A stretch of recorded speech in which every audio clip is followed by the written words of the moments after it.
Good morning everyone. আজকের মর্নিংটা কিন্তু একেবারে অন্যরকম, ঝলমলে রোদ্দুর, সমুদ্রের গর্জন আর সাথে অন্যরকমের একদম পরিবেশ। তাই আজ আমি আমার আর সৈকতের তরফ থেকে সরাসরি নিউ দীঘা থেকে তোমাদেরকে জানাচ্ছি আ ভেরি গুড মর্নিং। আর আজকের দিনটা তোমাদের খুব খুব খুব ভালো কাটুক।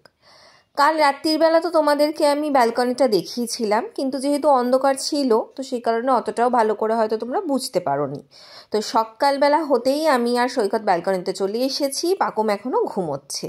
তো এসেই এত ভালো লাগছে দেখে, আর আমাদের ব্যালকনিটায় প্রচণ্ড রোদ্দুর, মানে আমরা জাস্ট ফটো তুলবো কিন্তু তাকাতেই পারছি না, এত রোদ্দুর তোমরা দেখেই বুঝতে পারছো। তো আমি সকালবেলা উঠেই তোমার ব্রেকফাস্টটা অর্ডার করে দিয়েছিলাম। সৈকত যে রুমটা বুক করেছিল তাতে আমরা কমপ্লিমেন্টারি ব্রেকফাস্ট একসাথেই নিয়ে নিয়েছিলাম। তো সেই কারণে রুম থেকে ব্রেকফাস্ট অর্ডার করে দিলাম। ব্রেকফাস্টে ওদের অনেকগুলোই অপশান ছিল, কিন্তু আমি অর্ডার করেছিলাম এগ টোস্ট আর চা। এগ টোস্টটা অ্যাজ এ টেস্ট হিসাবে মোটামুটি ওকে ছিল, কিন্তু ব্রেডের যে সাইজগুলো ছিল সেগুলো প্রচণ্ডই পাতলা ছিল। যাই হোক, তারপরে খাওয়া দাওয়া করে পাকুমকে তুলেছি। পাকুমকেও ওর ব্রেকফাস্ট দুধ আর বিস্কুট খাওয়ানো আমার কমপ্লিট। এরপরে আমরা রেডি হয়ে গেছি যে কারণে দীঘাতে আসা, সমুদ্র সেখানে যাওয়ার জন্য। তো আমি রেডি হয়ে গেছি, পাকুমও রেডি হয়ে গেছে, সৈকতও রেডি হয়ে গেছে, একসাথে আমরা বেরিয়ে পড়ছি। তোমাদেরকে তো দেখাবই নিউ দীঘায় আমরা কিভাবে হোটেল থেকে বেরিয়ে কত দূর আমাদের সমুদ্রটা, সব কিছুই তোমাদেরকে দেখাবো। তোমরা কিন্তু সাথে থেকো, পুরো ভিডিওটা দেখতে থেকো। আশা করি আমাদের সাথে সাথেও তোমাদেরও ভিডিওটা খুব ভালো লাগবে আর তোমরাও নিউ দীঘা খুব এনজয় করবে।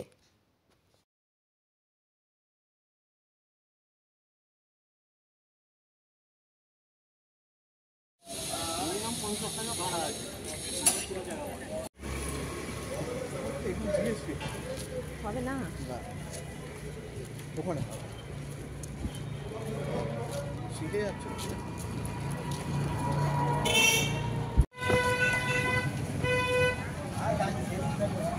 50 টাকা ভাড়া আছে দাদা।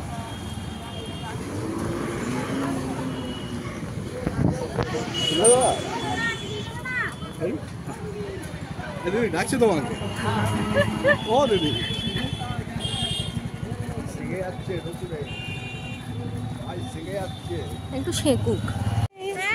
সমুদ্রে যাচ্ছে তার জন্য একটা চটকা হচ্ছে, টিকছে না।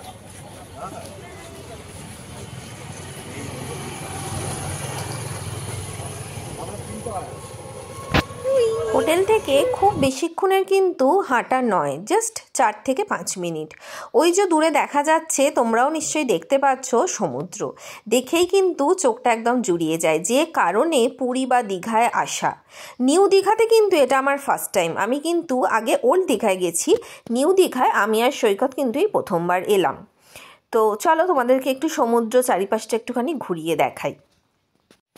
আমাদের তো এই দীঘা আসাটা হঠাৎ করেই ঠিক হওয়া। তোমাদের আগেই বলেছি সৈকত আমাকে সারপ্রাইজ দিয়েছে।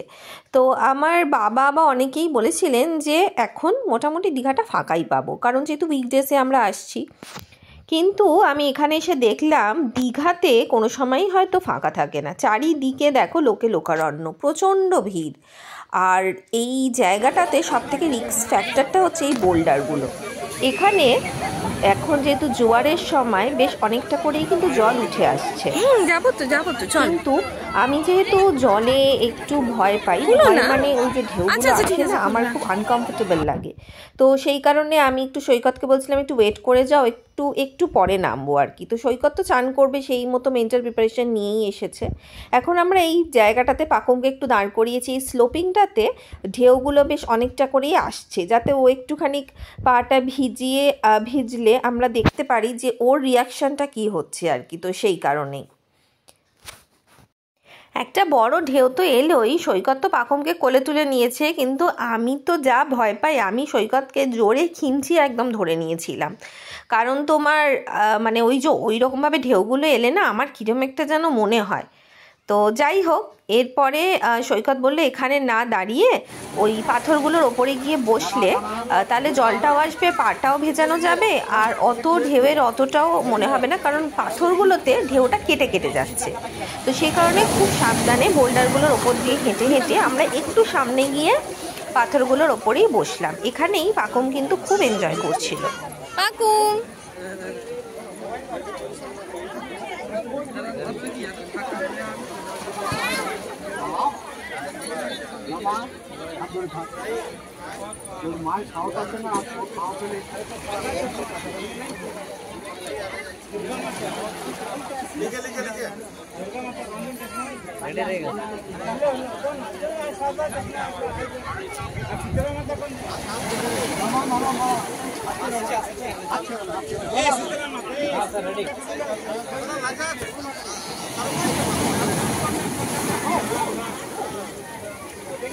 हो गया सर।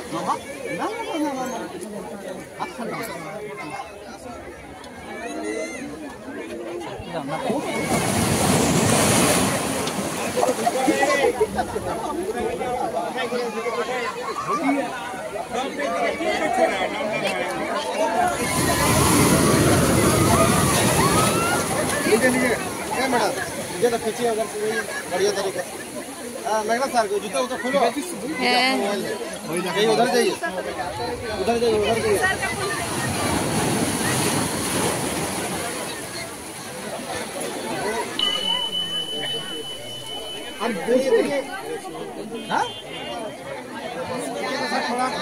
উঠলে কেন? না না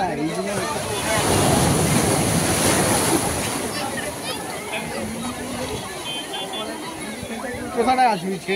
এই আসছে না, একটা আসুক।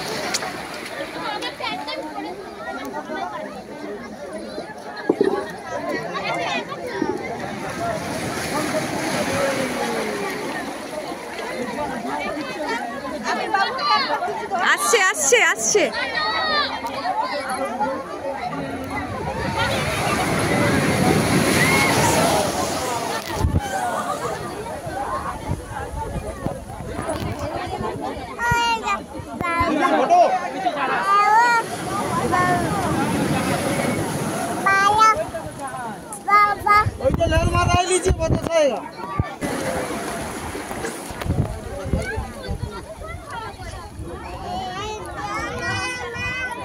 ওই দেখ না বাবা কি করছে, ওই দেখ।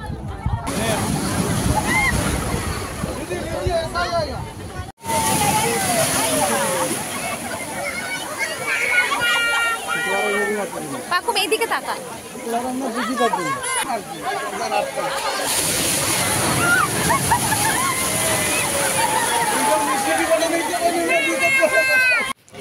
সমুদ্রে বেশ কিছুক্ষণ সময় কাটিয়ে খুব এনজয় হলো। পাকুম তো ভীষণ এনজয় করেছে। আমি একটু ভয় পেলেও পাকুমের চোখে মুখে কিন্তু এক ফোঁটাও ভয় ছিল না, বরঞ্চ খুব আনন্দ করছিল।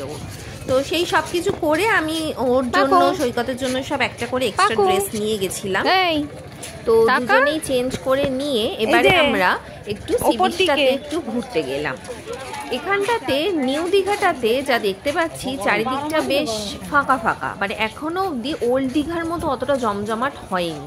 মোটামুটি তোমার দোকান ঠোকান আছে, কিন্তু একটু ফাঁকাই, মানে আমার তো দেখে ব্যক্তিগতভাবে একটু ফাঁকা ফাঁকাই মনে হয়েছে, কিন্তু খুব সাজানো গোছানো। মানে যেহেতু নিউ দীঘা তাই জন্য বেশ কিছু কিছু জায়গা সাজানো। তো এখানে আমরা সি বিচটাতে হাঁটতে হাঁটতে একটু সামনের দিকে যাচ্ছিলাম।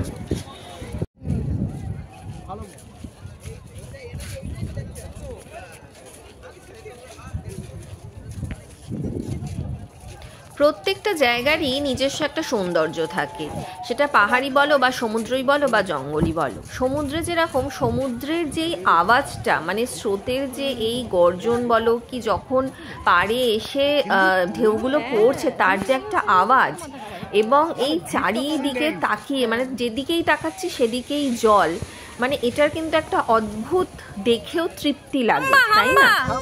তো আমরা তো সামনের দিকে হাঁটছি, পাকমকে ওপরটায় তুলে দিয়েছি, ও কিন্তু বেশ এনজয় করছে। আর সব থেকে এনজয়মেন্টের জায়গাটা হচ্ছে যে এখানে চারিদিকে ডগি এবং ওর গরু হাম্বা, তো ও চারিদিকে এগুলো দেখতে পাচ্ছে আর ভীষণ এনজয় করছে।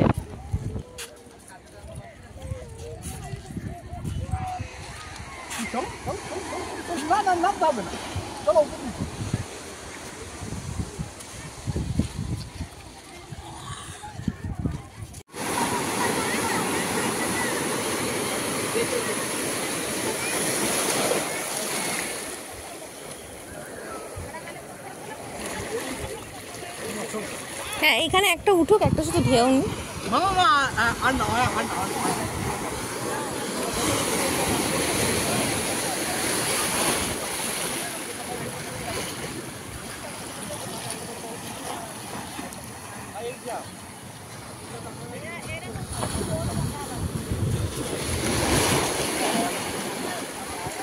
হাঁটতে হাঁটতে আমরা বেশ অনেকটাই চলে এসেছি। তো এই জায়গাটাতে সেরকম কেউ স্নান করছে না, এই জায়গাটা একটু বেশ ফাঁকা ফাঁকাই। তো এই জায়গাটায় ওই উঁচু ধাপিটা থেকে নেমে সামনের দিকে এলাম, এসে একটু ফটো টটো ওঠালাম, একটু ভিডিও করলাম। তারপরে ওইখানে ফেরার সময় সামনেই ডাব ছিল, তো সি বিচে আসবো আর ডাবের জল খাবো না, এটা কখনো হয় বলো? তো ডাবের জল খেলাম, পাকমকেও একটু ডাবের জল খাওয়ালাম, আর ভেতরে ছিল শাঁস। সি বিচ থেকে হোটেলে চলে এসেছি, এসে পাকুমকে ভালো করে ফ্রেশ করে স্নান করিয়েছি, আমি স্নান করেছি। আর স্নান করতে যাওয়ার আগেই লাঞ্চটা অর্ডার করেই দিয়ে গেছিলাম। আজকে লাঞ্চে আমরা নিয়েছিলাম ভাত, চিকেন কষা, আর তোমার পাকুমের জন্য একটা ডিম সেদ্ধ। তো ওদের এক প্লেটে 2টো করে ডিম সেদ্ধ থাকে। তো পাকুম তো ডিম সেদ্ধ ভালো খায়, তো ভাত ডিম সেদ্ধ ওকে খাওয়ানো হয়ে যাবে, আর আমরা ভাত আর চিকেন। তো এখানে সৈকত তো তোমার চান টান করা হয়ে গেছে, এবার পাকমকে খাইয়ে ওকে একটুখানি শুয়ে দেব, যাতে বিকেলবেলায় ও তাড়াতাড়ি উঠে একটু ঘুরতে যেতে পারে। একটু আমাদের সবার খাওয়া দাওয়া কমপ্লিট, পাকমকেও আমি ঘুম পাড়িয়ে দিয়েছি। আর সৈকত বললো একটু পাকমের পাশে শুয়ে রেস্ট নিয়ে নিলাম। ঠিক আছে, তুমি শুয়ে পড়ো। আর আমি এই ব্যালকনিটায় চেয়ারের ওপরে বসে আছি একটু নিজের মতো করে সময় কাটানোর জন্য। এখন তো তোমার ব্যালকনি থেকে রোদ্দুরটা চলে গেছে, তো সেই কারণে ব্যালকনিতে বসে ঠান্ডা ঠান্ডা হাওয়া খেতে আর নিজের মতো সময় কাটাতে কিন্তু বেশ ভালোই লাগছে। এরপরে সন্ধেবেলায় একটুখানি সাইট সিনে যাব। তো নিউ দীঘাতে কী কী সাইট সিন করলাম আর কী কী ঘোরার জায়গায় আছে সেটা দেখার জন্য পরের ব্লগে কিন্তু ডেফিনেটলি চোখ রাখতে হবে। এখনকার জন্য টাটা।